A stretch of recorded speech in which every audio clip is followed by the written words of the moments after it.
July 31. മത്തായിയുടെ വിശുദ്ധ സുവിശേഷത്തിൽ നിന്നുള്ള വായന. അദ്ധ്യായം 13, 47 മുതൽ 53 വരെയുള്ള വാക്യങ്ങൾ. അക്കാലത്ത് യേശു ജനക്കൂട്ടത്തോട് അരുളി ചെയ്തു, സ്വർഗരാജ്യം എല്ലാത്തരം മത്സ്യങ്ങളെയും ശേഖരിക്കാൻ കടലിൽ എറിയപ്പെട്ട വലയ്ക്ക് തുല്യം. വല നിറഞ്ഞപ്പോൾ അവർ അത് കരയ്ക്ക് വലിച്ചു കയറ്റി.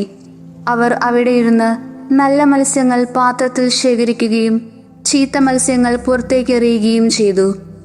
യുഗാന്തത്തിലും ഇതുപോലെ സംഭവിക്കും. ദൈവദൂതന്മാർ ദുഷ്ടന്മാരെ നീതിമാന്മാരിൽ നിന്ന് വേർതിരിക്കുകയും അഗ്നികുണ്ഡത്തിൽ എറിയപ്പെടുകയും ചെയ്യും. അവിടെ വിലാപവും പല്ലുകടിയുമായിരിക്കും. നിങ്ങൾ ഇതെല്ലാം ഗ്രഹിച്ചുവോ? അവൻ ചോദിച്ചു. ഉവ്, അവർ ഉത്തരം പറഞ്ഞു. അവൻ തുടർന്നു, സ്വർഗരാജ്യത്തിൻ്റെ ശിഷ്യനായി തീർന്ന ഓരോ നിയമജ്ഞനും തൻ്റെ നിക്ഷേപത്തിൽ നിന്ന് പുതിയതും പഴയതും പുറത്തെടുക്കുന്ന വീട്ടുടമസ്ഥന് തുല്യൻ. യേശു ഈ ഉപമകൾ അവസാനിപ്പിച്ച ശേഷം അവിടെ നിന്ന് പുറപ്പെട്ട് സ്വദേശത്ത് വന്ന് അവരുടെ സിനഗോഗിൽ പഠിപ്പിച്ചു.